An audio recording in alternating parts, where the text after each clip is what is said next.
Oh, boy. Within your generation, a generation that's much younger than mine, what would you like the people of your generation to know moving forward? Ana, let's start with you. Well, I think that my generation is certainly pretty passionate about changing things, certainly changing the way that they work and live. We're seeing that play out currently with the pandemic and the labor shortage that's taking place, and I'd like them to know that we don't really need to reinvent the wheel. We've seen strategies and solutions that have worked in the past. Thank you. This country has gone through many terrible things in its history. It's a very short history, relative to other countries. And despite all of those awful things that have happened, things like the Great Depression, for instance, the country was still able to pull through.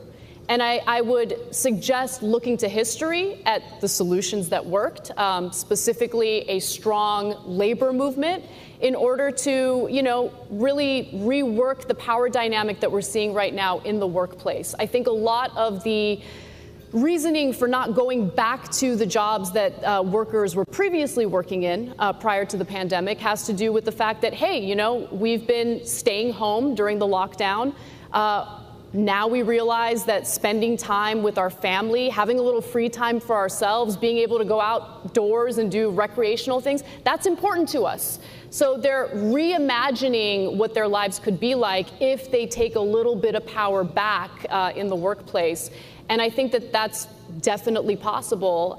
They just got to fight for it. They got to organize. They got to work together and not get distracted by manufactured culture wars that we see play out in the media every day. Ben, how about folks on your side? So, I think that for folks on my side, I sort of have the same message for everybody on all sides, which is that the world did not begin spinning when you were born. And there's a great amount of wisdom, accumulated wisdom, that has built up over literally thousands of years, and in the United States over hundreds of years, that is well worth going back to as a source of both inspiration and understanding of exactly why the system is supposed to work in a particular way. And that requires a certain understanding of human nature, of human beings, as both capable of amazing things. Human nature and human beings. Oh, I can't wait for the human nature explainer to step in. The guy who said that pussies can't get wet is going to explain human nature for all of us. Can't wait. Things, but also as inherently flawed and ambitious, and why you need a governmental system that is capable of checking ambition with ambition, checks and balances, subsidiarity, the belief in a federalist system that allows for experimentation on a local level without attempting to cram one-size-fits-all solutions on everybody from the federal level. But so these are just stupid repeats of talking points that you learned in elementary school, which is why they're so effective, is you learned what federalism was in 5th grade. And the founding fathers wanted to do this thing. Now, there's no reference to whether or not that it actually worked. It's just, this is what the intentions were, and this is why that's why they're there. It's just drivel. It's just bullshit. That begins also, they don't believe in it. They're constantly overwhelming local control on a regular basis. They do it constantly. No gun control, no minimum wages, no regulation of fracking. I mean, conservatives are constantly snatching local control away from communities. It's just not even true. Reading history, it does begin with understanding some basic philosophies about how the United States works, because if it feels like the country is coming apart, and it really does feel like that more and more every day, that is because I think that there is a failure to agree on some of the central bases for the country. So we're either going to have to clarify where the disagreements are, or we're going to be in serious trouble as a country. I love the answers because it leads directly into what I want to ask you about next. This is going to be the most obvious statement I'm going to make tonight. The last 18 months have seen significant turmoil, not only with COVID, but with our social, our cultural upheavals, as we've seen people, protesting some just horrible, egregious acts. As you noted, the future of work, how we work, all those things are out there for discussion. Trust in institutions, and trust or an understanding, as Ben said, of literally the basis of our society. And I saw a great quote. I mean, we've had the 1619 Project. Yeah, we talked about that nose fixer. The book called 1620, 1776 Commission, all of them designed to push back on that. I saw a great quote from a noted political scientist who said, "America is not a lie, but a disappointment because it is a hope."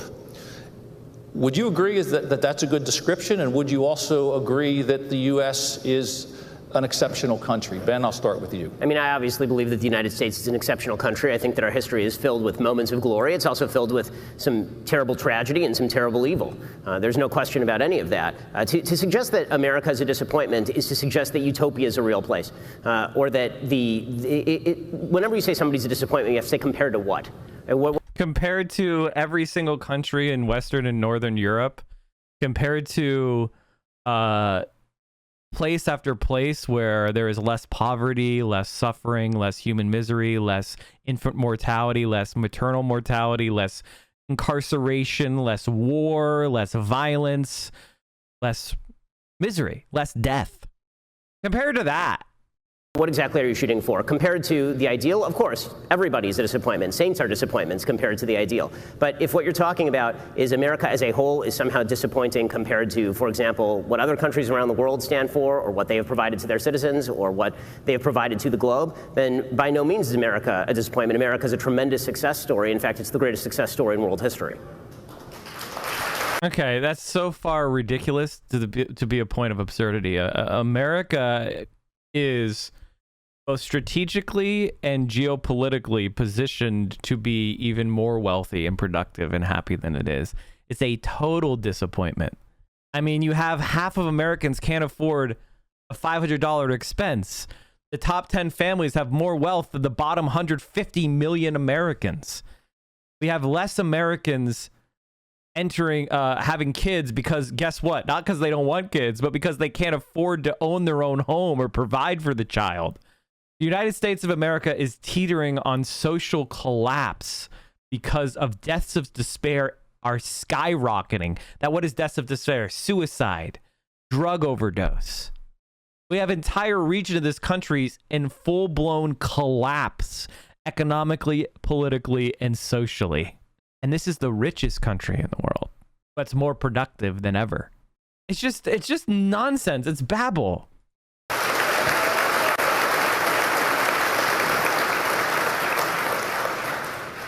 So there are parts of that I agree with, some parts that I disagree with. For the most part... That's a rhetorical flourish. So pro tip, don't say that you agree with your opponent. Don't do that. Don't go, there's some I agree with. Nah, don't waste your time. Don't do that. I just want to note that the idea of America is an incredible idea. I think that the country has failed to live up to its ideals. I think that there are certain things Ben that are already acknowledged. So you're come on, Anna, come on, step it up, Anna. Transpiring as we speak that go unchecked. You know, we are supposed to have a system of checks and balances, but I think more often than not, we see a system that is in fact rigged. That system is stupid. The system is actually bad. So this I'm going to be the first leftist to actually not pretend like checks and balances is good. That's an American, because I've actually studied other systems. Our checks and balances are our weakness.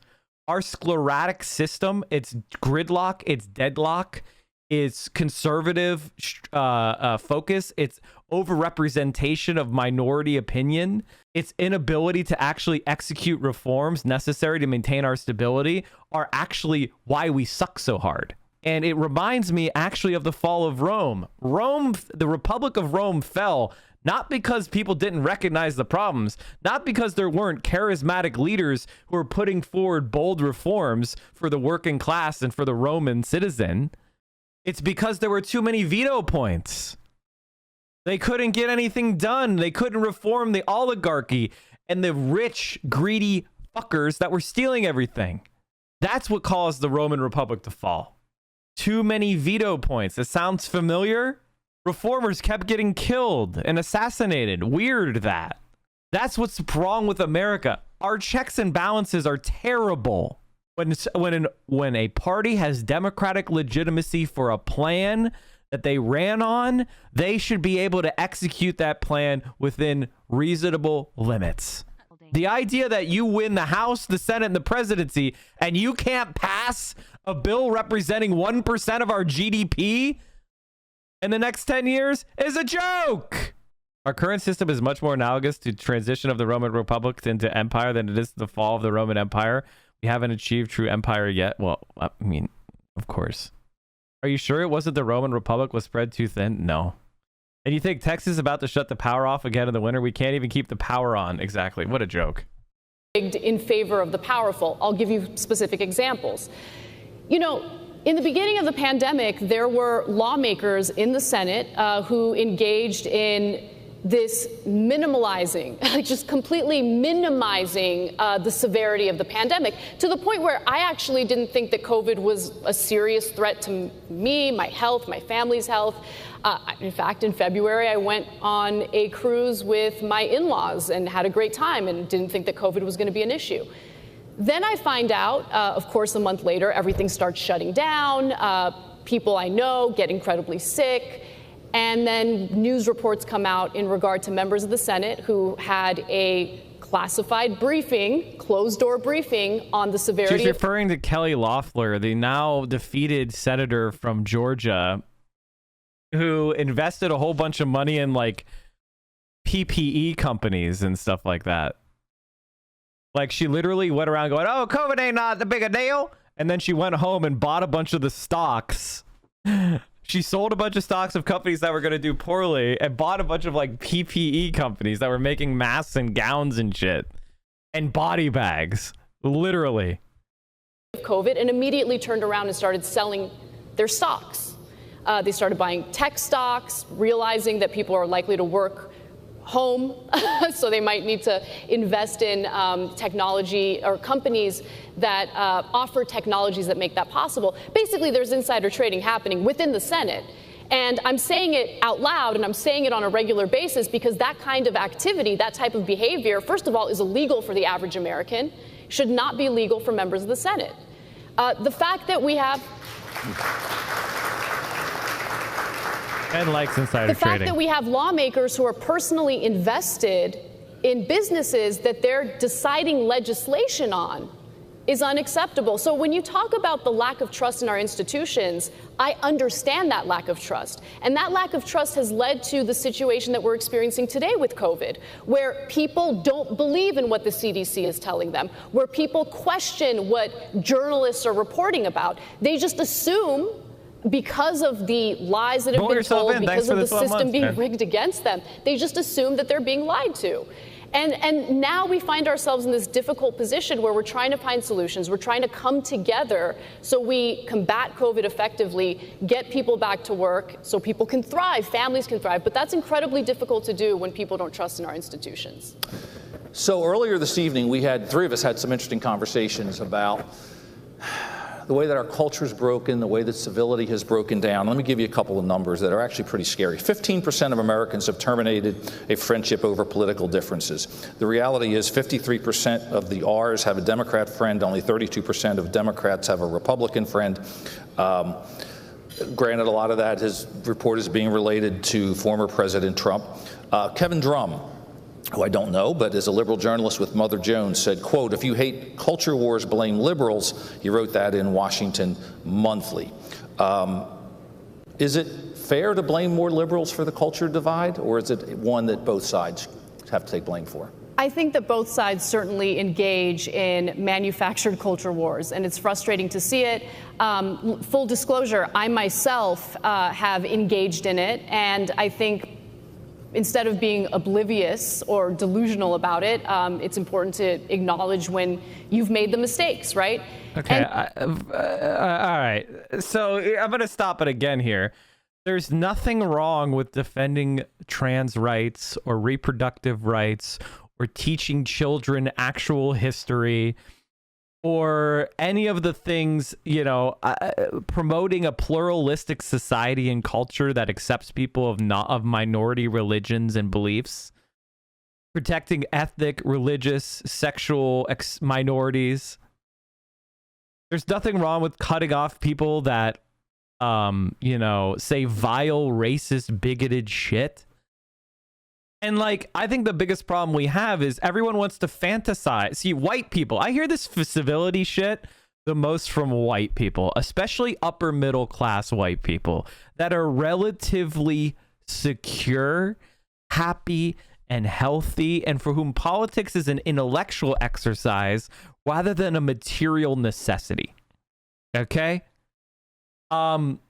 And the reason why we're pulling apart as a country is because the right wing is batshit. They've lost their minds. They've created an epistemological bubble of lies and propaganda from, Breitbart to the cable news networks to Facebook. Conservatives now live in a fact-free world, and they're disconnected from science. They're disconnected from actual reality.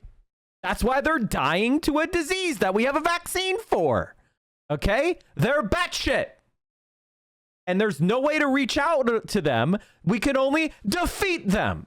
Sort of like what we did with the Confederate Army. We've got non-reconcilable differences, and they've got to be defeated. That's it.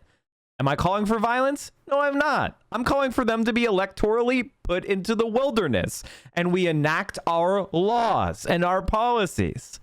You want Republicans to have to change to deal with Democrats in an even-handed way? Keep them out of power for 10 years. There's nothing. We did the culture war. What are you talking about? What culture war did we do? And so the demonizing doesn't help. At the end of the day, we have to realize that we're all Americans. We all want the same thing. No, we don't. This is lib shit from Anna here. We don't all want the same thing. I want people to be able to explore new ways of being. I want people to explore their gender identity, their sexuality. I want them to be free to express themselves artistically. I want people to be able to explore themselves and reach self-actualization. I want to reconfigure our economy so that it serves the average person and not the wealthy. I want a clean environment that's sustainable and in balance with nature. We have nothing in common with the right-wingers. They want to impose a traditional hierarchical lifestyle with capitalism and profit first. We don't agree on the same thing. We don't. That's the problem. Fundamentally, we are the same. We might have different solutions, different ideas. Demonizing the other side doesn't help to accomplish any solutions. Again, we're seeing that play out in real time as well. So I 100% disagree with you. Demonizing the Republicans and the right defeats them. If people think the right wing are demons, then they won't support them because demons are bad. So I will demonize the right as hard as I fucking can so that no one supports them.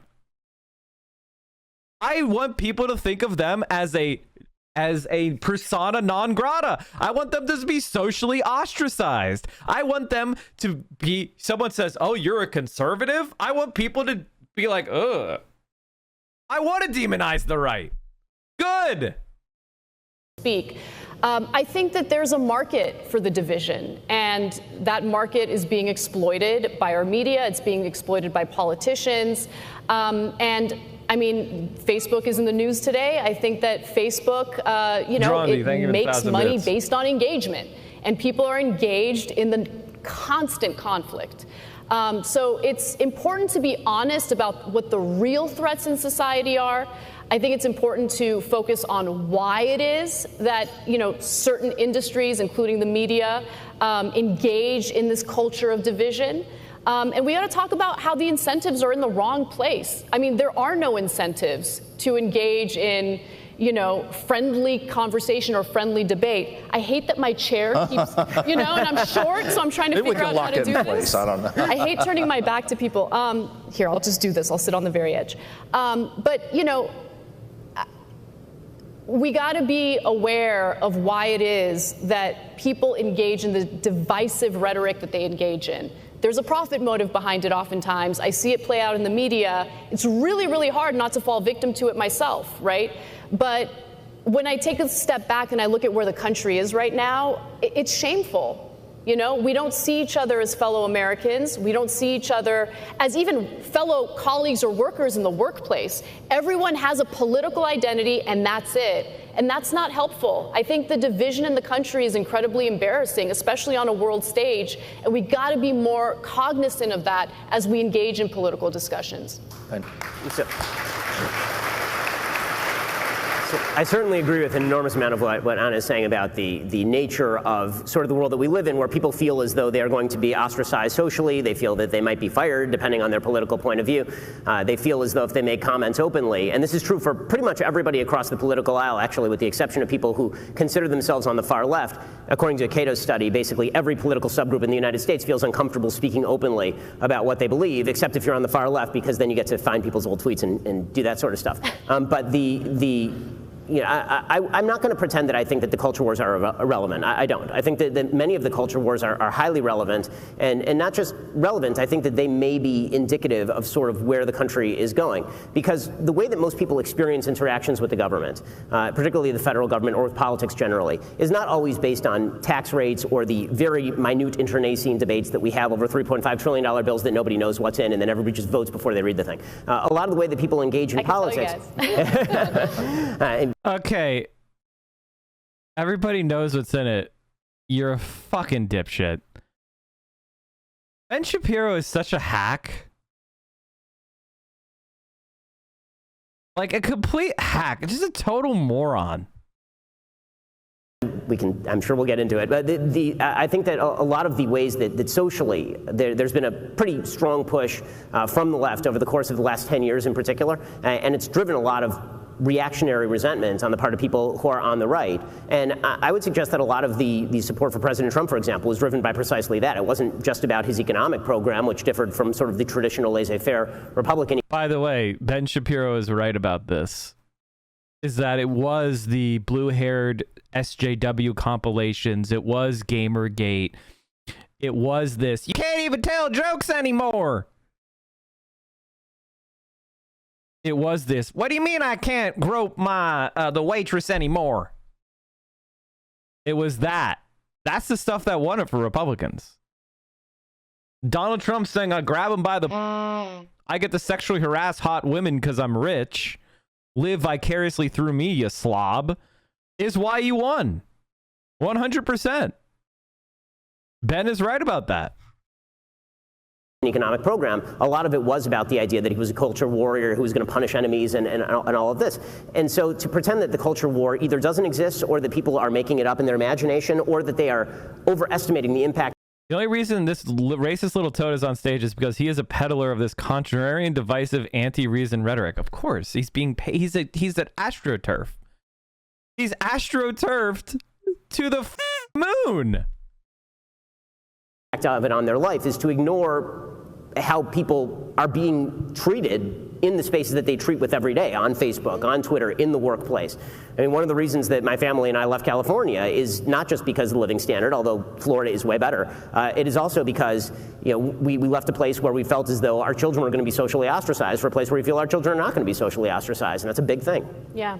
No, I mean, you actually brought up a few issues that I agree with. I would love to see... By the way, Anna, come on, man. Come on, man.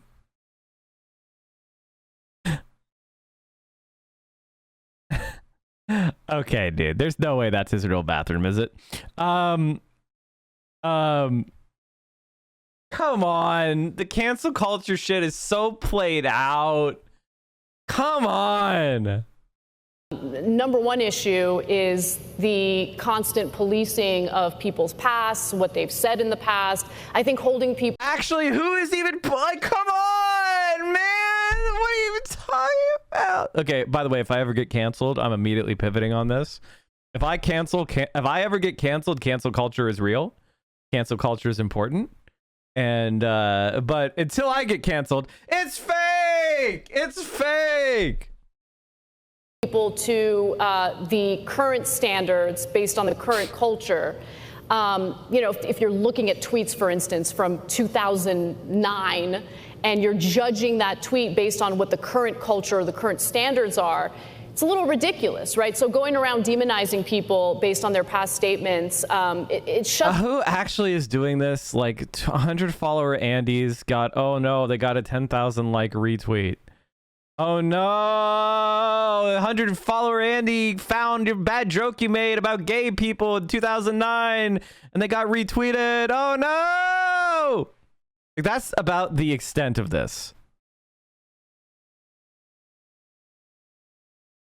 Like, that's it. Like, I've seen people say some, like, actual white supremacist shit, and now I get told, Mike, you better not bring it up because you believe in rehabilitation, don't you? Sure, she tried to kill refugees in a Mediterranean boat, but don't you want to change minds in a debate? So no one gets canceled. This is ridiculous. Who's getting canceled? Who the f is getting canceled? Shuts down a conversation that could be had, right? A conversation about, oh, hey, look, society has actually progressed on this, and, you know, look at what was okay. I mean, you have late night hosts who were in blackface not too long ago, right? But the culture has changed. I think that, you know, society as a whole, not everyone, but society as a whole has realized, oh, well, blackface has a pretty terrible history, and maybe it's not a good idea to dress like that as like a cute little Halloween costume. But beside the point, you know, I don't think that the culture wars are fake. I think the culture wars are taking place. The point that I'm trying to make is that oftentimes, whatever the culture war is of that moment, it is manufactured as a distraction. A perfect example will be, you know, critical race theory, which is not taught in elementary schools. Critical race theory is a graduate level curriculum. And the fact that it's turned into some weird, like, oh, we need to ban critical race theory in elementary schools, it's ridiculous and a massive distraction that I think is intentionally meant to be a distraction from what people are really feeling frustrated about. The precariousness of their lives, of their work lives, the fact that people feel overworked, that they have no control over the work that they're doing, that they feel alienated over the work that they're doing. These are very real issues, and I think that, you know, the fact that it's really largely been ignored by both the press and the very political leaders who were elected to represent them in the first place has led to the anger that we're seeing bubbling up both on the left and the right. Ben, I think you wanted to make a couple comments. Yeah, I mean, this will be a very quick note. I mean, I obviously disagree with you about critical race theory and whether it is taught in the public schools. Critical race theory, which I studied in law school, it started off as a legal theory, but it has an element of praxis that was meant to be implemented, which is why it is taught in education schools as well, and why in elementary schools. Yes, a very boiled down. I mean, Ibram X. Kendi is preaching a very boiled down version of critical race theory, and his book is assigned in elementary schools. I mean, the fact is that when you the idea of what Ben is trying to assert here is that we shouldn't teach children to treat each other as equals based on race. We also shouldn't teach children the history of the United States of America and our race-based discrimination. Like, there's no viable way. You have to if you teach children about the history of the country, then you're going to bump into the reality that it was based on race. It was racial exploitation. That's just the way it is. So either you teach that or you lie about it.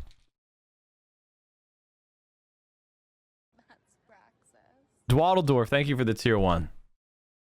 Are having elementary school students who are having to check off boxes with regard to their race and then explain to each other whether they are historically privileged or not in 4th or 5th grade. That's a very dumbed down version of critical race theory. There's sort of a game that gets played with regard to By the way, theories that critical ends race up being theory is right.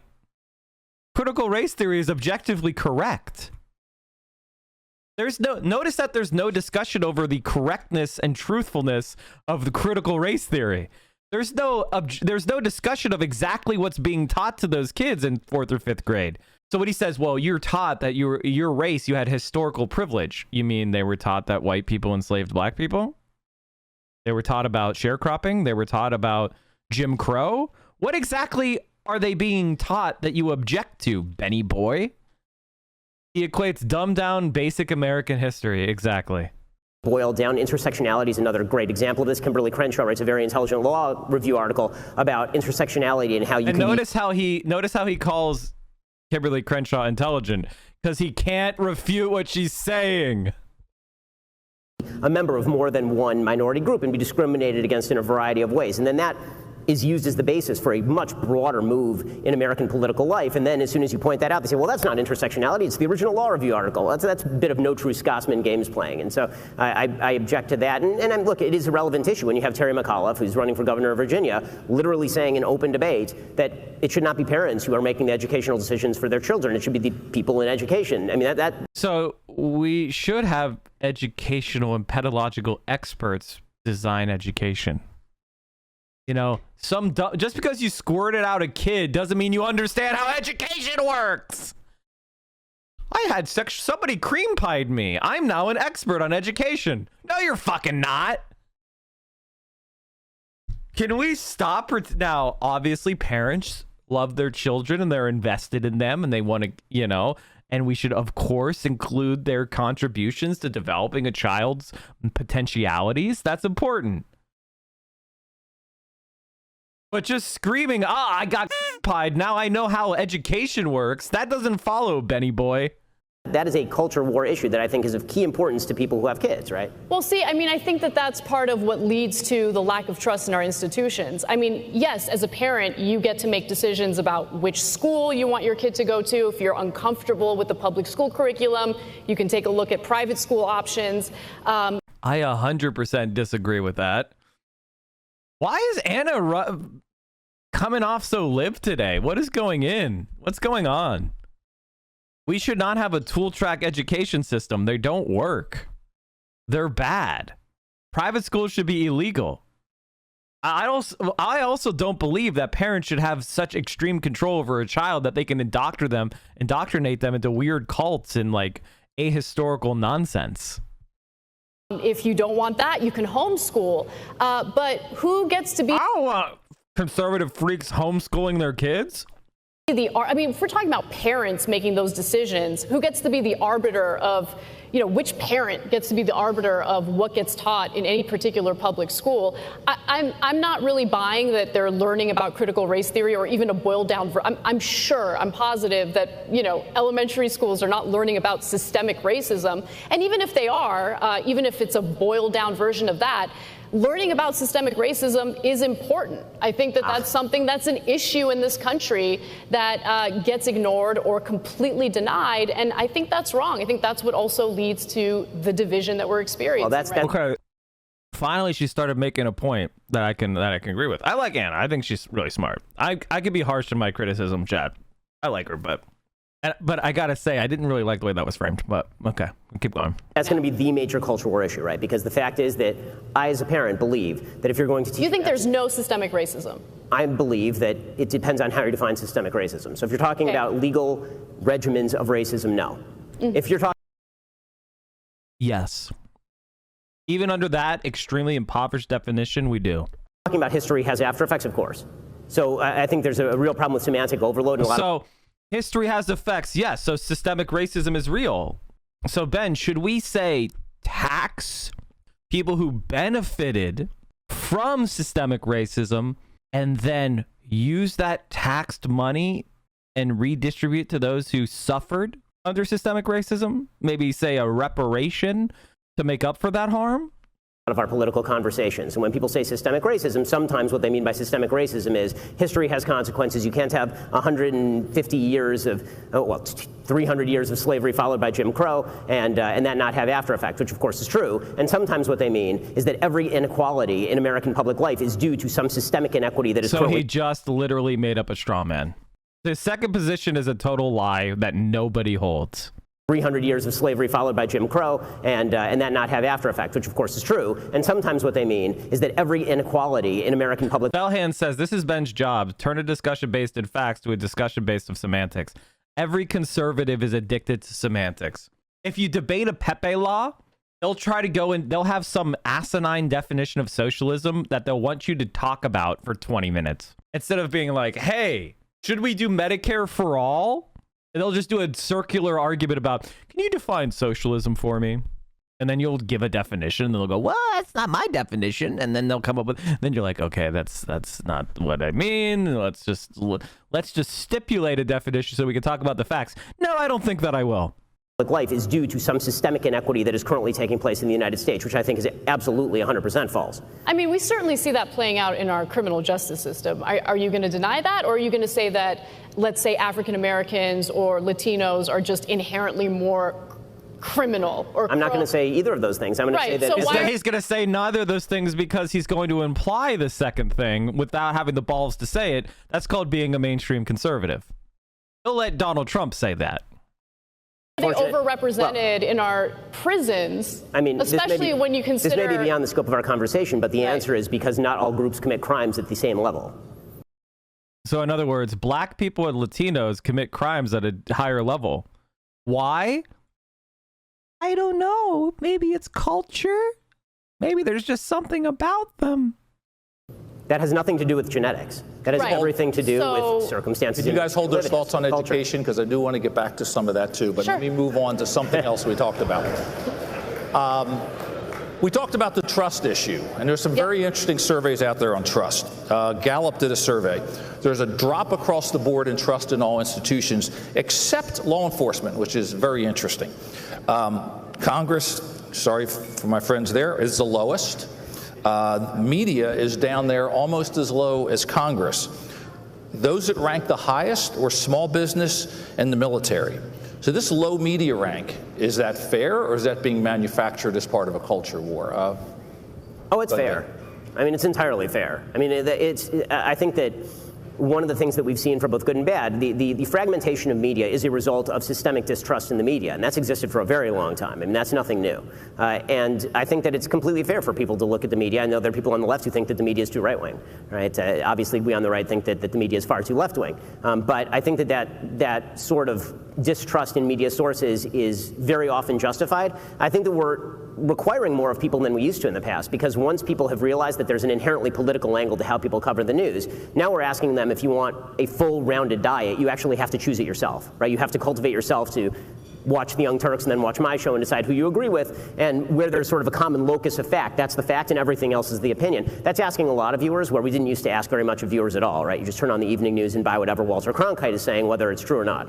I think most Americans waking up to that is a good thing. The systemic lack of trust in media has some bad downstream effects sometimes, because when there are no gatekeepers, there are no gatekeepers. So I like the fact that there are no gatekeepers, because I think the gatekeepers were very often biased, but without gatekeepers, sometimes bad stuff gets through.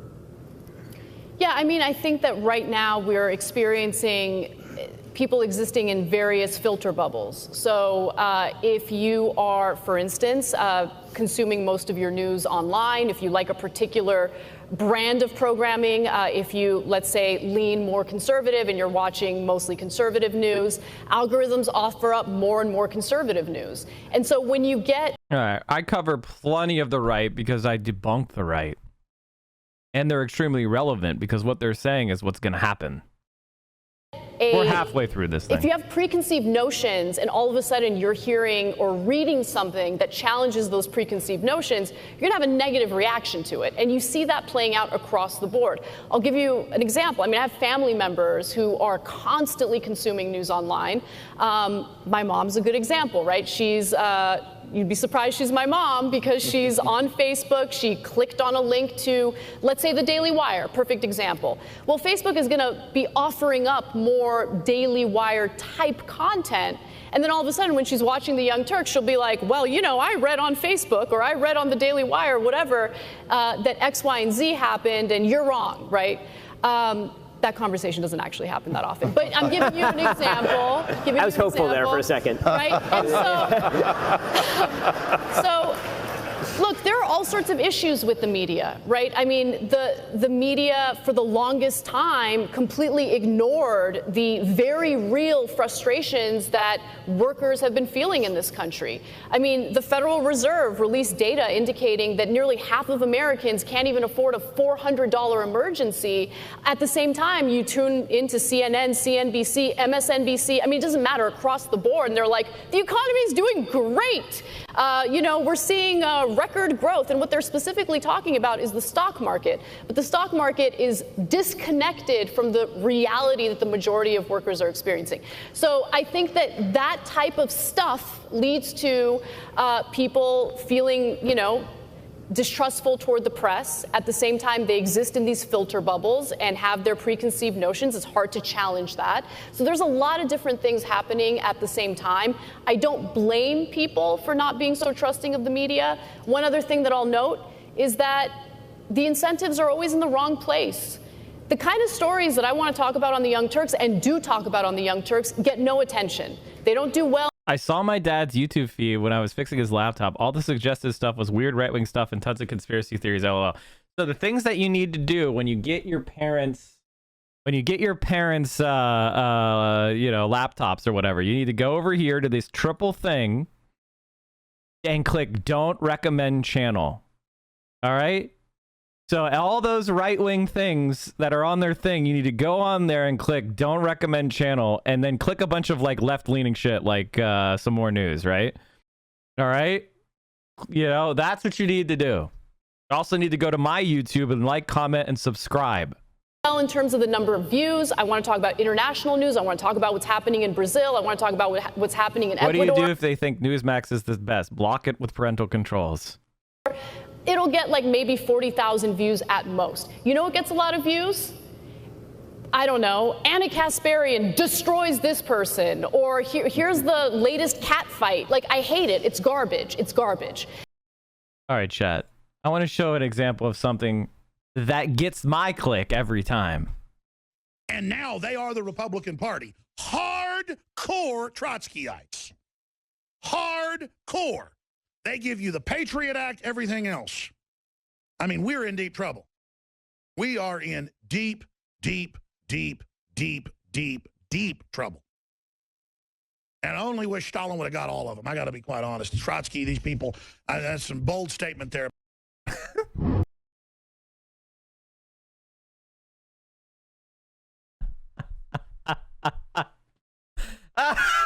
That gets my click every time. All right, let's keep going. Because it leads to people not trusting the press, but at the same time, the profits are there. The money is there. And I think you see that play out across the board, whether you're talking about cable news or online media. All right, be right back. Yeah, and at the dinner table, we're having an interesting conversation. It's clearly a generational thing. My generation grew up watching Walter Cronkite and Huntley and Brinkley and all these folks. And one of the things that I saw in your bio was that you got interested in this field because of Barbara Walters. So what happens now to the Barbara Walters? I mean, where does news reporting go? Will the nightly news be a thing of the past? And are we simply going to continue to retreat to those mediums that demonstrate that we know everything already? Where's this going to go now? Well, let me just note, I loved Barbara Walters on ABC's 2020. So I remember as a kid, like getting super excited after TGIF was over because ABC's 2020 would be on. And I was like fascinated by the fact that this woman was getting paid to talk to these incredibly interesting people from around the world. And I was just fascinated by the conversations. That's how I got interested in journalism and the media. But I just feel like the type of conversations that she had, or just news about world events, they don't seem to attract the kind of attention that they used to. And it might be because of an oversaturated market. It might be because conflict tends to sell. Manufactured conflicts tend to sell. But I wish we can get back to a place where journalism still really existed, where there was like ethical standards that were, that reporters abided by, anchors abided by. I wish there was a clear distinction between opinion and actual hard news journalism. This is what I talk about with my journalism students whenever I have the time to teach. I always tell them, I'm like, look, there's a difference between what I do, which is analysis, opinion, and what you should be doing as an investigative journalist, for instance. Going out there and actually gathering the news, talking to both sides, not equating both sides and acting as if, you're completely neutral, but making sure that you gather the facts on the ground and report them as they are. It's really hard to find that these days. There's still great journalism taking place. I wouldn't be able to do my analysis or my job without that great journalism taking place. But these are the people who are oftentimes not paid well, ignored, and don't get any of the benefits that someone might in the media if you engage in the conflict nonsense. Can we go back, Ben, and separate the fact-based from the opinion now, or is it going to be conflated for the foreseeable future? I mean, I think the truth is that that was a relatively modern construct. I mean, if you go back to the foundations of the Republic, the people who were reporting were also doing opinion, and that was true all the way through the beginning of the 20th century. It was really only with Walter Lippmann in the 1920s that you start talking about objective standards in journalism. And there's a difference between an objective standard that you apply to how a story is reported and being an objective reporter, meaning you have no politics at all. And I think, frankly, if you want to reinstall some sort of... Mike, what is your shirt? Havana. Havana. Thank you, Old Man Ray, an anonymous user, for the 5 gifted subs. Havana. With a cock. All right, let's keep going. Institutional trust, it would be good for reporters to say, here's who I voted for, and then here are also the facts that I am reporting on, because otherwise it ends up being a gotcha, right? I see how you're reporting that. I see what you're doing. I know what you really think about this story. So that's a major issue. I think the other big issue, obviously, I mentioned gatekeepers before. I'm very wary of the reinstallation of institutional gatekeepers, because if you want to talk about market incentives, the big players have all the incentives to ensure that they are the ones who maintain their access via the gates. And this is one of my great fears with some sites that we've been very successful with, like Facebook, is that reestablishing the idea that there are quote-unquote trusted... Because Ben Shapiro, guess what, chat, got private meetings with Zuckerberg where he was specifically exempted from fact-checking and was given algorithmic boosts. That's why he was so successful with Facebook. News sources, and those all coincidentally are legacy media sources, means that everybody who's not a legacy media source, somebody who started up a company in the last 10 years, right? We opened our doors in 2015. We're not legacy media, and so we don't have that legacy. So now you're shutting out all the players who are actually entering the market. So you actually mentioned, again, just a little bit of a shift because you got my attention earlier. You're both born and raised in California. You left, you stayed, but we had an interesting conversation at the dinner table that maybe your perspectives on California aren't all that different. Ben, I know you said you were afraid your kids weren't going to have a difficult time because of their political views. So are you sad that you left California? Or I have not thought for one day about that decision. That was it was one of the best decisions that I have ever made for my family. We are overjoyed. Florida is a wonderful state. Basically, because of my Orthodox Jewish faith, that means that I had to move to a place that had some significant Jewish resources. And so I was looking for a place that had those resources, was in a red state, preferably with 0% state income tax. And that narrowed it down to basically Dallas and Florida. And so we ended up in Florida. It's wonderful. But I mean, it wasn't just that. It was really a lifestyle thing, because my wife for years was saying, yeah, we're paying higher taxes, but you make a lot of money. So, that's fine. But the problem is you don't get any of the public services back in California. So in our area, which was a fairly decent suburb, you had just an inundation of homelessness in the area. Like, my kids could not walk around. So in other words, we need more government. See, that's the liberalism trap right there. The neoliberalism trap of not building public housing, not handling homelessness, the only way that it's ever been proven to work by providing direct aid to homeless people, including public housing. The idea that Florida has the public services is one of the most comical things I've ever heard. Fan of public goods, but hates taxes that pay for them. True idiot. Also, Florida is one big subsidy suck. Do you know how much we spend to pay for Florida flood insurance, which no insurance company can afford to cover? It's a massive government program to support and uplift Florida because of the hurricanes and the storm damage. They're a net suck. Around the neighborhood, we'd open up our front gate. There'd be a person shooting heroin in their foot, literally in front of our house. If you enjoy politics, chat, and you want a place that you can watch it starting 10 a.m. Eastern, 7 a.m. Pacific, the Central Committee stream, and of course follow me on subscribe to the YouTube, follow me on Twitter, and of course join the Discord community, which is now the largest socialist Discord community server that exists on the planet. Amazing. All right, let's keep going. Person passed out on the street. We had our business on Ventura Boulevard. We had to board up windows during the George Floyd, some protests, some riots. We had, there was a homeless person who smashed the front plate glass window of our establishment. When we left and we moved our main business to Nashville, and my family and a small core of the business moved to Florida. When we left, we thought that we were going to lose probably half the people working for us. Instead, I think over 90% of the people were like, "You're going, get us out of here." Everybody wanted out. There's a reason people are leaving California. Well, Ana, you shared some concerns too, and California, like Pennsylvania, lost another congressional seat. So their population is not growing, certainly not at the same rate as Texas, Florida, et cetera. So share some of your concerns, because you talked a little bit about it before. Sure. So California is poorly governed right now. I was pretty blunt and transparent about the fact that I signed the petition to recall Gavin Newsom. So I signed it too. We were on exactly the same page before I left. Right. Now, unfortunately, the individuals running against him were worse than he was or is. And so, unfortunately, when the ballot showed up to in my mailbox, I ended up voting against the recall. But I was hoping that there would be a better candidate to challenge him. I didn't like any of the candidates. Now, the reason why I've decided to stay in California is because I love the state. I know what the state is capable of, and I would much rather stay and fight to make the state better in any capacity that I have. But with that said, the issues in California are endless.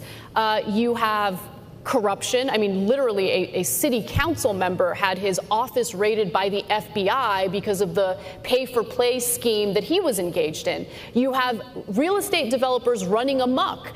You have this effort to build public housing to alleviate some of the homelessness, but at the same time, you have the lawmakers in the state giving these sweetheart deals to developers who are very clearly inflating their prices and taking forever to build said public housing. So there's all sorts of mismanagement. I disagree with the way that they're handling the homelessness issue as well, although I think my solutions might be a little different.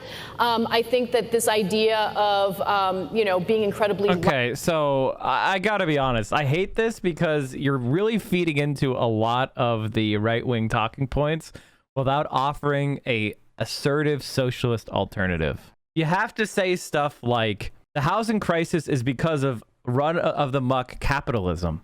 We have a situation where neoliberals have abdicated the responsibility of providing housing to every California citizen and trust the market. And here's what we see: massively inflated speculative bubbles. Housing's unaffordable for anybody who actually has a job and who isn't a multimillionaire. And we have models of housing that work where it is provided as a human right. It's a math problem. How many citizens do you have? How many units do you need? And you build those units. And how much is it going to cost? And these are very solvable problems. We have countries like Austria. We have cities like Vienna where 80% of people are eligible for social housing and 65% live in it because it is high quality and it is desirable for middle-class people. And it's affordable. The average rent being $400 a month for an apartment in the world's most livable city. California is poorly governed because it's too capitalist, and there's not enough of a robust provision of public services. Now, a couple years ago, Ben Shapiro was claiming that California was fiscally ungovernable because of the teachers unions and the public employee unions, and that they were bankrupt and they were going to go belly up. And you know what ended up happening? Whoops-a-daisy. They raised taxes on the rich, and their economy is still one of the fastest growing in the country, and they have an $80 billion surplus. What happened, Ben? So, that's the kind of stuff that I would say if I was up on that stage, chat. Feels bad, man. That's what I would say if I was up there on the stage. Feels bad, man. Laxed with camping has been pretty disastrous and has attracted, homelessness isn't just a California issue. It's an issue throughout. All right, I'm going to say something that's going to be a spicy take. Are you guys ready for a spicy take? Get your canceling fingers ready. Get your canceling fingers ready. Are you ready? Ready for a fucking take? When liberals spend their time talking about camping bans, they are failing. Because no one wants to live in a city with Hoovervilles all over the fucking place. They're unsafe. They're dangerous. They're public health. You can't live in a campsite without water, without sewage, without public health services. It's terrible. Encampments are bad. You know what you need to have as an alternative to encampments? Free public housing. That's high quality, that people want to live in. Not public parks filled with homeless encampments. That's not a solution. And by the way, public parks are often set aside for the natural environment, which means endangered species, which means green space. They're supposed to be set aside, not for human habitation. So you're undermining our conservation goals, our human welfare goals. Everybody's entitled to a beautiful public park. So, like, you know, the camping bans, that is, you're falling into the conservative dream trap. We need to be talking about actual solutions to homelessness. That means challenging power. How do you convert shitloads of empty luxury mansions into social housing? I mean, there's a variety of ways, but it involves taking ownership of land. The country, but when other states are pretty strict against encampments, and California is very lax, what do you think that's going to do? It's going to attract homelessness in the state as well. I want to provide housing for everyone. I consider it a human right. It is, of course but it is. I think the way that the state is doing it through a public-private partnership has not worked out at all. So here's what I would say. Like, I agree with the idea that housing is a human right. It absolutely is. But when you say stuff like that, housing is a human right, you have to pair it with practical argument. You can't just say, I think everybody should have a chicken in their pot.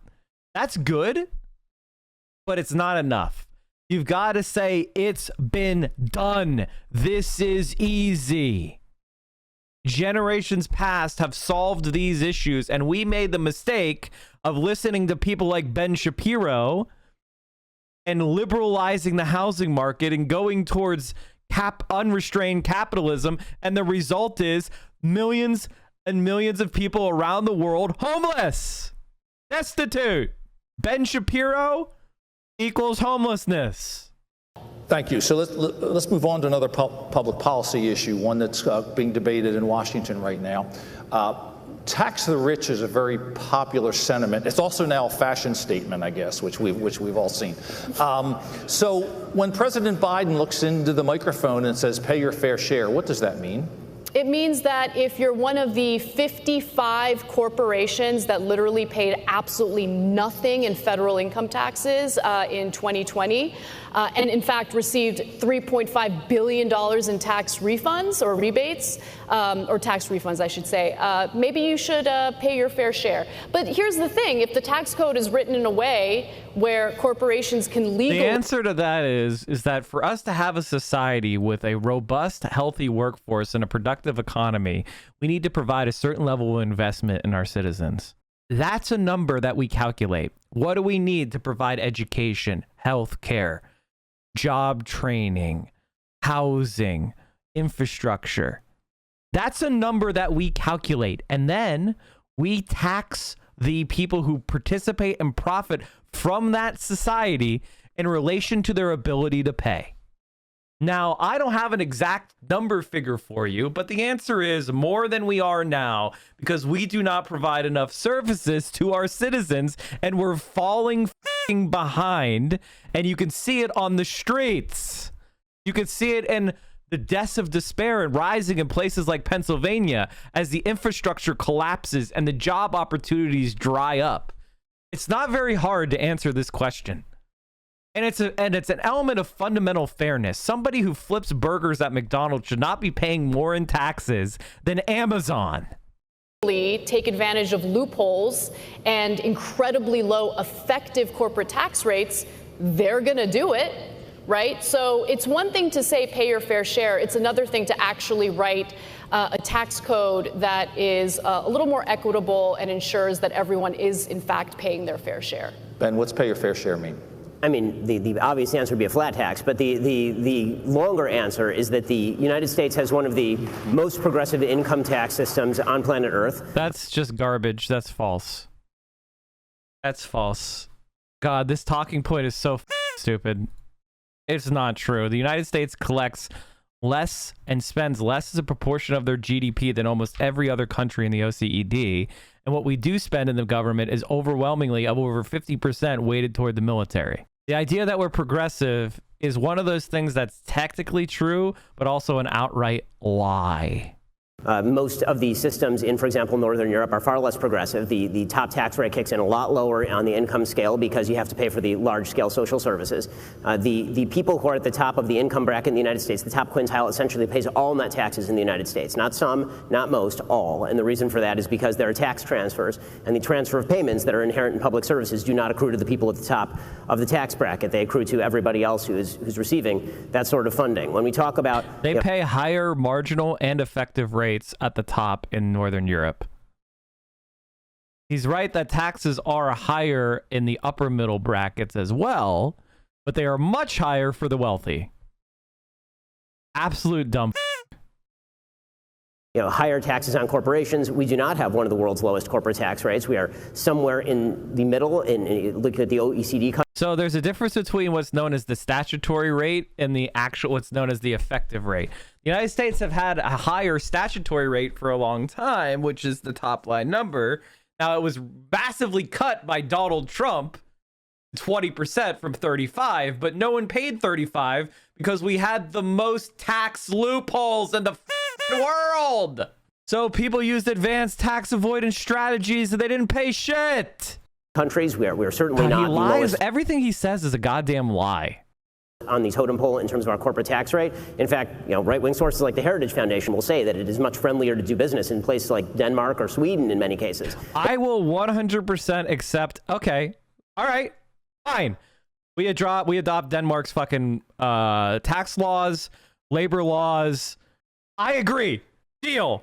Fucking deal. We'll take everything Denmark has. We'll take all of their policies and we'll implement them in the United States tomorrow. Deal? Deal? Than it is to do business in the United States. Tax rate's pretty high in Denmark and Sweden. It is. The personal income tax rate is very high in Denmark and Sweden. The corporate tax rate is basically near or on par with that of the United States. If we were to raise our corporate tax rate the way that President Biden is talking about, we'd actually have a higher corporate tax rate than China currently does. The notion that corporate... That's not even... oh my God. We would have a 15... So what we would have is a slightly higher statutory rate.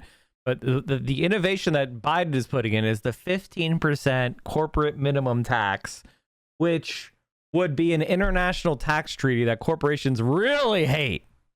Corporations ought to be paying tax at all, in my view, is mistaken, given the fact that the income is immediately either reinvested in the company or passed on to people who immediately pay all of that tax. By the time you actually receive your income in this country, the income's been taxed about 7 different ways. Right? You're getting taxed through the corporation, then it's passed on to you as salary, which is taxed. If you invest it in the stock market and then you sell your stock, that is taxed as capital gains tax. When you die, the government taxes that as well. So how many times can you tax the same dollar before people begin to disinvest?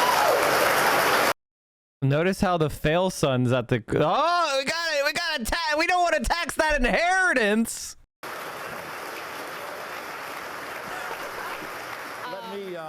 I'd like to respond to that, though. Okay, go ahead. Yeah, go ahead. To argue that the corporate tax rates in the United States are too high, or that, I mean, first off, let me just touch on the comparison you gave regarding progressive taxes in European countries versus the United States. I mean, yes, the taxes might be higher in those European countries, but what do people living in those countries get in return? They get incredible childcare. I mean, listen, the average American family, 2-income household, spends a whopping 22% of their household income on childcare alone, right? So when you're talking about European countries that offer quality childcare, that, by the way, that opens up the opportunity for people to go to work, something that we should maybe think about as we're dealing with this labor shortage. 64,000 women left the job force in April alone. Not because they want to, but because they can't afford childcare. Everything in this country is privatized. Everything has a for-profit model. And there's consequences that come along with that, including for the business community that might want, a more robust social safety net program, or social safety net to ensure that people feel comfortable enough to go to work, but we don't have that here. So yes, people might pay more in taxes, including those lower on the income scale, but what they get in return is far greater than what people in this country have been getting.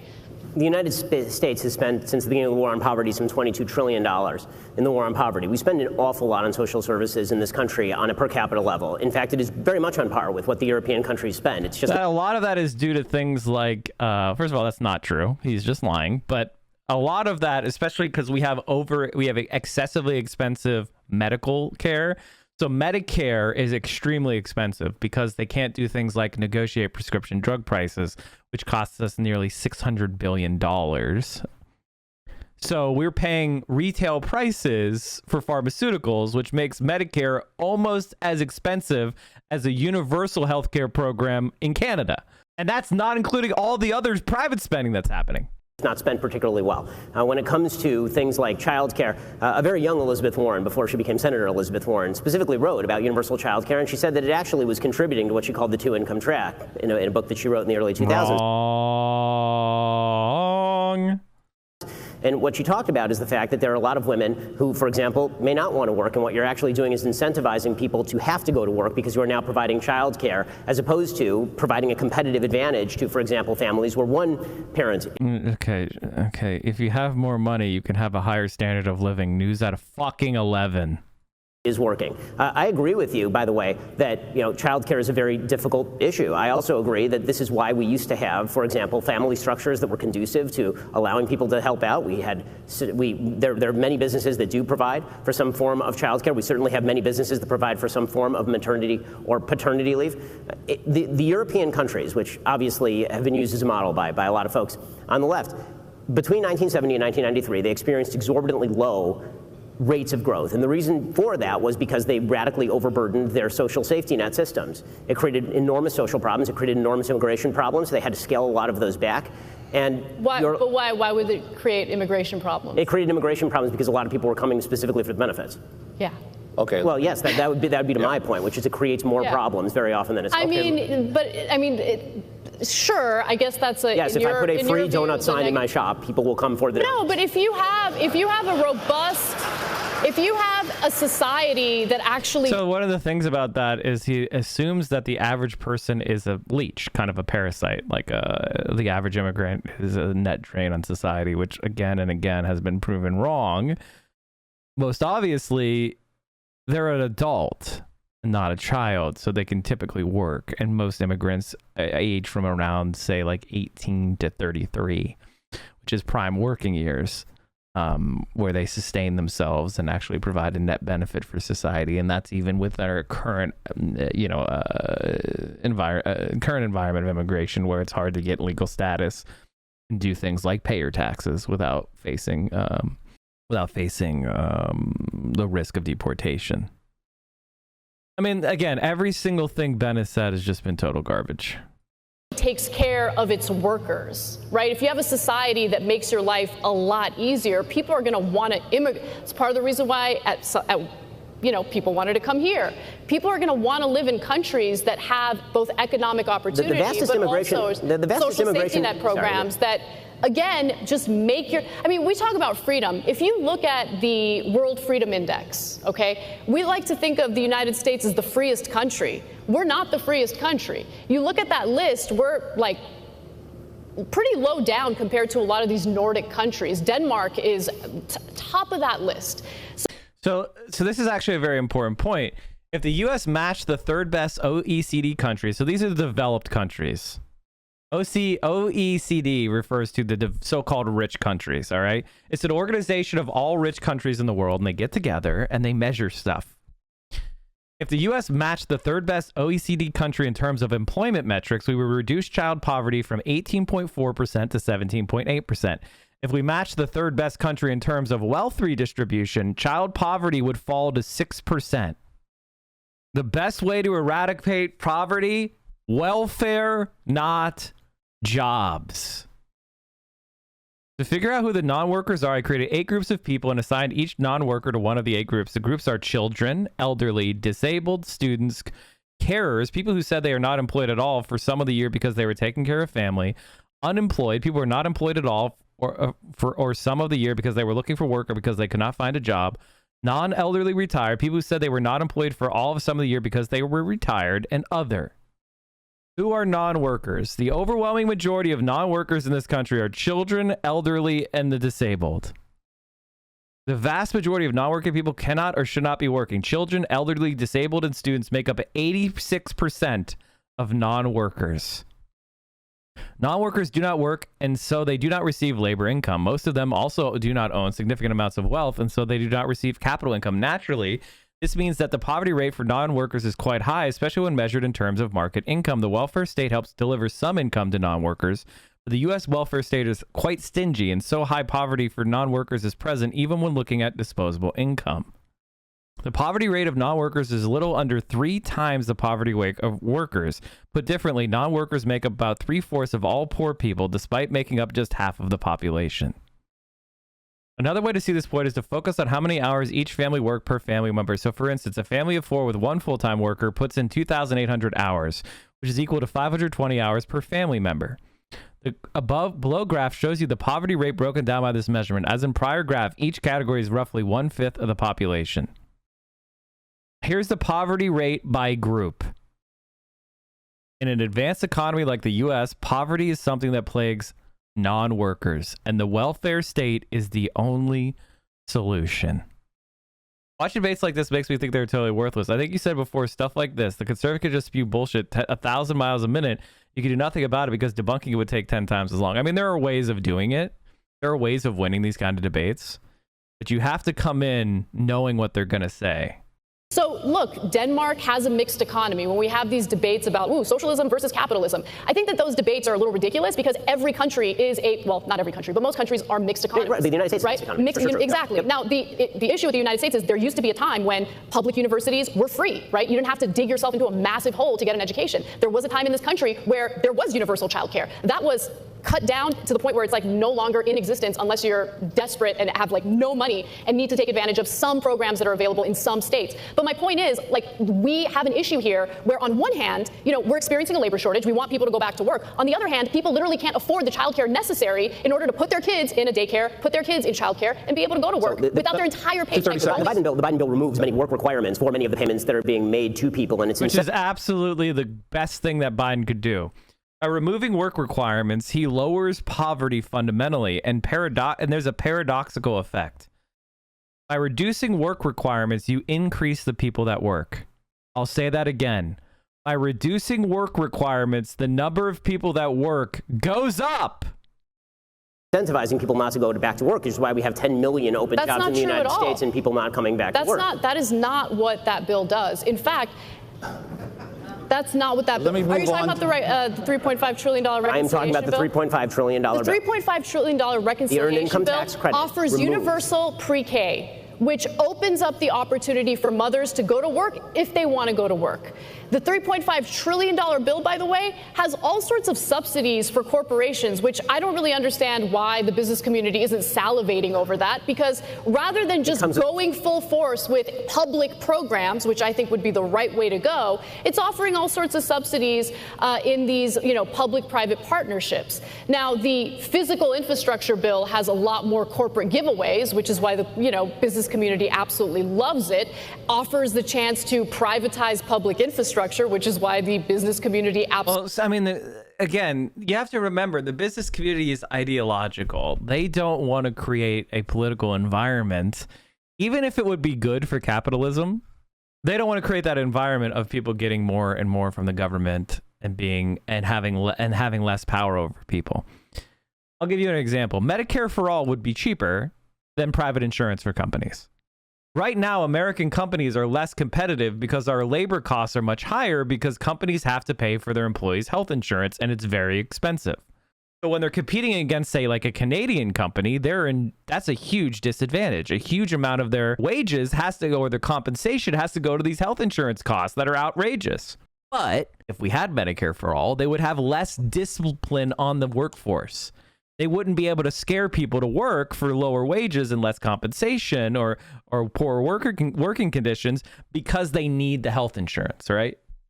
So it's a power thing. It's an ideological thing. Yeah, it's worse for America, and America's a shittier country, and our workforce is less productive and less educated, and yes, our infrastructure is worse. But it keeps the lower classes in their place. absolutely loves it. But at the end of the day, if we don't create a society where Americans can actually have families and go to work, then we're going to be in a lot of trouble. So to go back to your immigration point, you made a mention a moment ago of people immigrating to the country for the benefits. That's just abjectly untrue. The fact is that the United States' great immigration growth throughout the beginning of the Republic, all the way up through about 1930, was entirely driven by people who were leaving places that in many cases had broader benefits, places like Germany, to come to the United States where there was no social safety net. The fact is that the vast majority of people who used to leave and come to the United States were coming specifically to build a life knowing. That's not even true. People came from Germany because of the failed revolutions of like 1848, well before the full unification of the German people, before those welfare programs were built, and economic opportunity is a powerful attractant. And they had complete open borders in the United States of America. There was not like, so what are you even talking about, man? That they really didn't have a lot of social safety net. Now, that's not an argument that there shouldn't be some state and local possibility for social safety net, but the notion that the way that you build a successful country that is a world power and is capable of not only making sure that its citizens are taken care of, but essentially making sure that the entire Western world is taken care of, which we did throughout the Cold War, the idea that you do that simply by raising the number of social security payments that you're making to people or benefit payments that you're making to people, this is the way that you build that sort of economy, is just not borne out by empirical we've had a real far-ranging conversation. Yes. Ben, let me ask you another question. Our organization is one that on a daily basis supports whatever you want to call it, the free market system of economic choice. It was disturbing to me. Like the German welfare state wasn't enacted well into the 1880s, the beginning of it. So like, that's not when the vast majority of immigration was happening. To our organization, when the National Education Association looked at a resolution, I believe it passed one of their committees, that called the free market system one of oppression, but didn't call out other totalitarian regimes. So what does it say when our educators don't seem to believe in the free market system? Well, I mean, obviously, I love this question. So I will say that the National Education Association is a very far-left group, and so it's not a particular surprise that they're characterizing freedom of the market in that particular way. It also goes back to the conversation we were having earlier about what sort of control parents should have over the education of their own children. There's a reason I send my kids to private school. The notion that capitalism is a system of unfreedom, while government, largesse, is a system of freedom, ignores the fact that somebody actually has to pay the bills. It also ignores the fact that all growth, not some, all growth that has ever happened is a result of capitalism, meaning it is the result of free market transactions in which... What?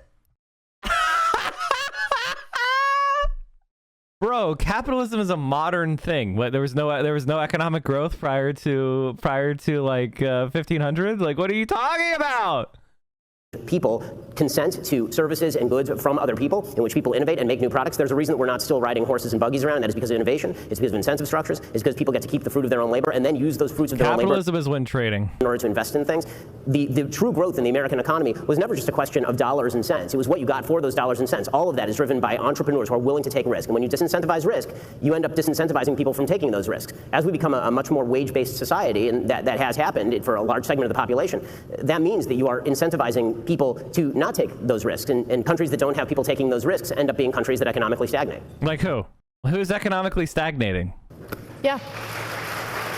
So those are the ideas that actually, funny enough, have been repeated over and over again in our education system. The idea that, children or students in this country are taught that capitalism is evil is new to me, because I certainly did not get that type of education. Quite the opposite, in fact. Freedom is an interesting way of framing it, because the fact of the matter is, if you are financially stable, if you are, in the top 10% of this country, for instance, you probably feel incredibly free. You have options, endless options available to you. You probably have a nice nest egg. You have a little bit of that economic freedom.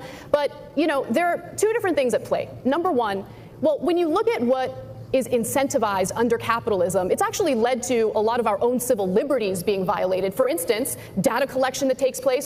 So there's like a concept of like positive and negative freedom, right? Like if you don't have the freedom to feed yourself or clothe yourself or get shelter or drink clean water, what freedom do you actually have?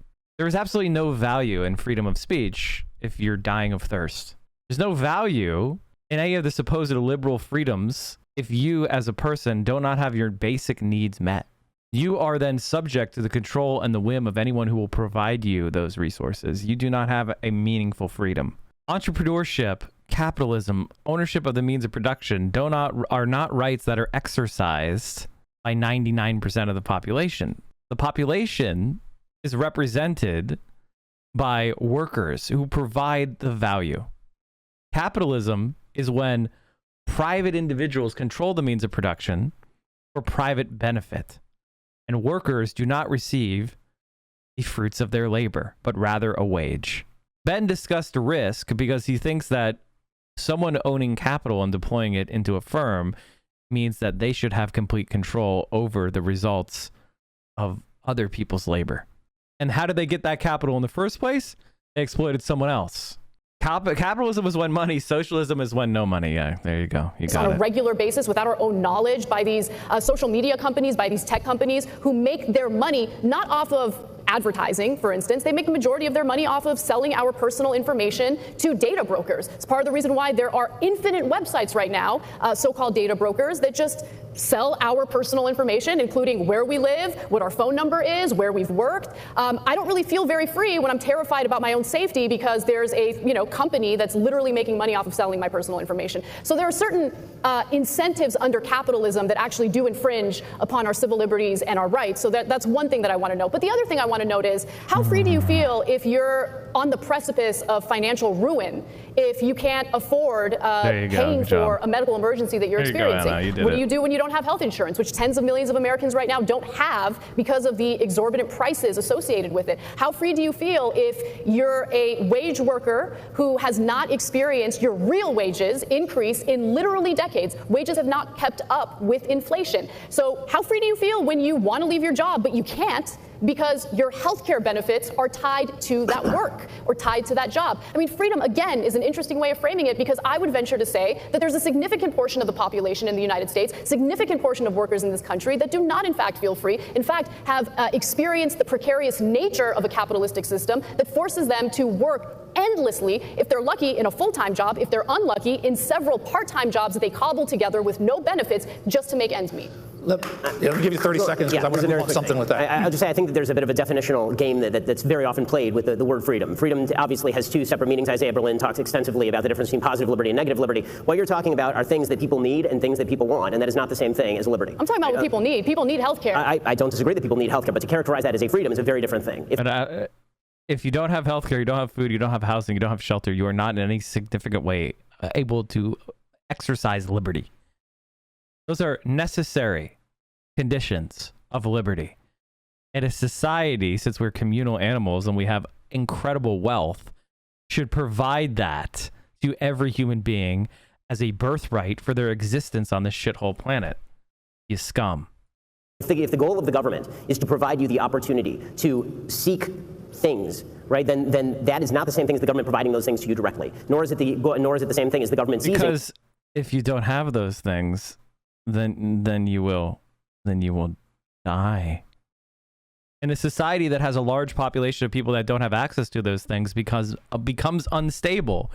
And you would think a conservative would have learned the lesson of the French Revolution, which is if you have masses of people that are exploited and not getting their basic needs met, well, then off with their heads happens.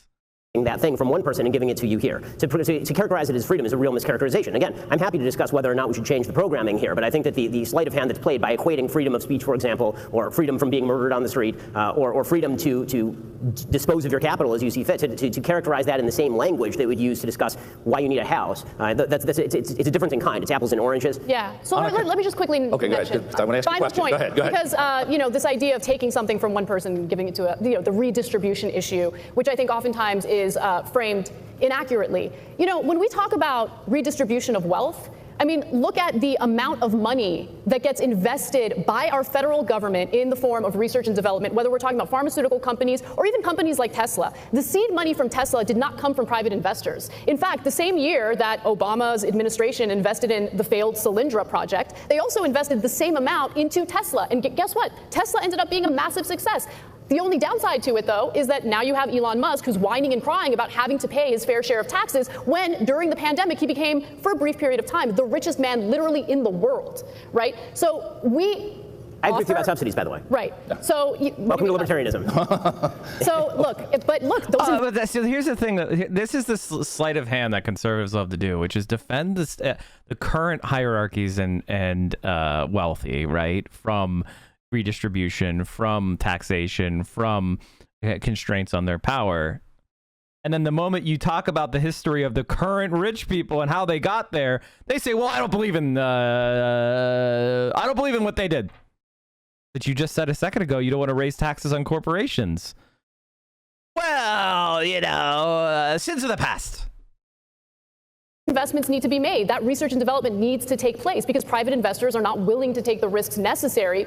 It's true. That is fundamentally untrue. The federal government's research and development is what led to the internet. I mean, it's a huge part of it. The fact that the government is a grab bag of cash does mean that the government will eventually invest in some things that are worthwhile. It will also invest in an awful lot of enormous piles of crap. Okay, right? We call that the defense budget. Because if you don't bear the risk of the downside, you're going to make a lot of bad investments. We got a few more questions, and I want to get through, and we've got 4.5 minutes. As opposed to capital, Theranos chat? Like what? Enron? Cryptocurrency? What the are you talking about, man? What the absolute are you talking about? Ana, you had said earlier, comment about education, that people can choose to send their kids elsewhere. We are an organization that firmly believes in education choice, and we've got a lot of kids in this state and others that are sentenced to underperforming schools solely by virtue of their zip code. We tell families in this Commonwealth, that's your school. We would never tell them that's your supermarket, that's your doctor, that's your dentist, you get to choose.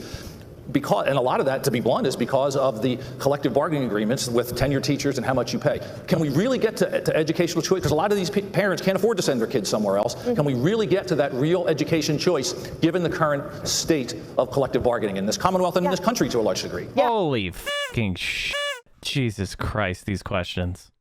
Absolutely. I'm going to say something that's incredibly unpopular with this group, and that's totally fine. The best education in the world currently takes place in Finland. They have the top education model, and they have completely banned private education. I would do the same. Okay, so first of all, Finland is not the United States, and there's a frequent attempt. Finland is not the United States. Congratulations! What a debunk. It does happen a lot where people will take something that has worked in Sweden or something that's worked in Norway or something that's worked in Finland. They'll say, what if we just take that, import it here, and it'll work exactly the same way? And it typically... Well, there's a reason. Now, chat, what do you think Ben Shapiro's hypothesis is about the difference between Finland and Norway and Sweden and America? Why can't we take the ideas that work so well in those countries empirically? I wonder why we can't do it.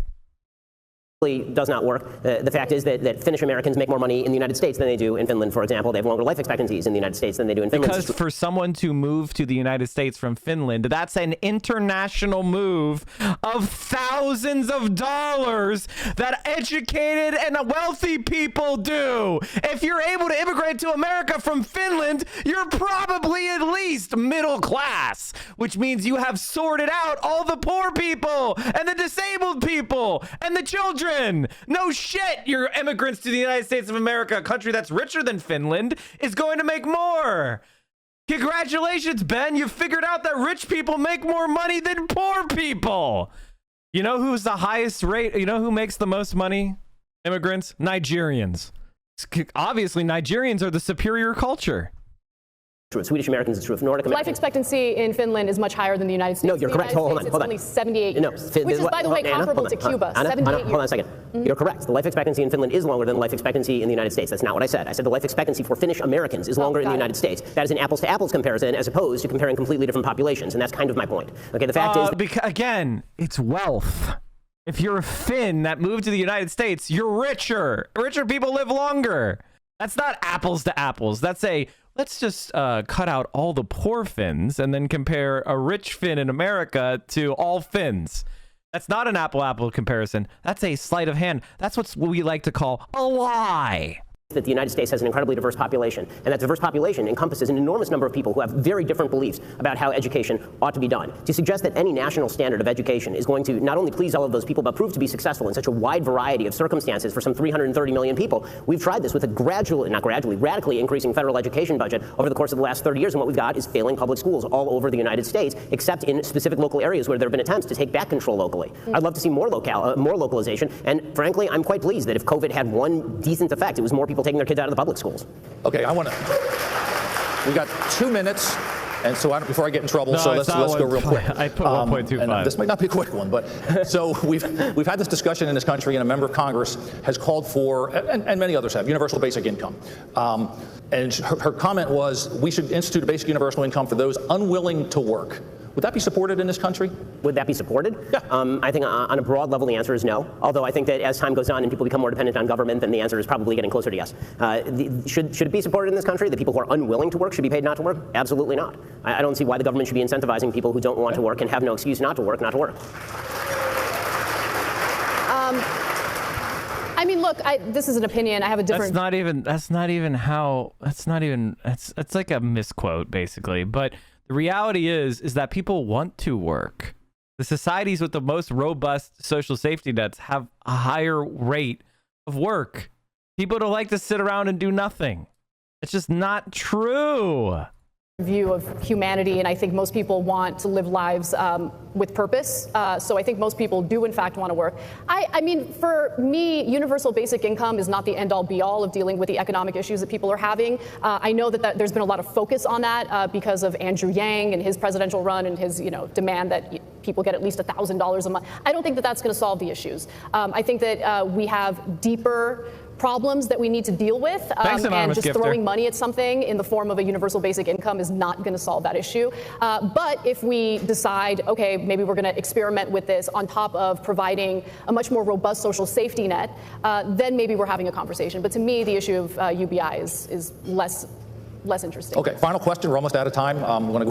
They can't go over too long because then I get the hook. We've talked a lot about where we're going and a lot of pessimism and a lot of concerns. What gives you hope right now? What gives me hope is the younger generation and just how fired up they are about experimenting with different solutions. Finally, we have a generation that's looking at what's being done in other countries, what's working, what isn't working.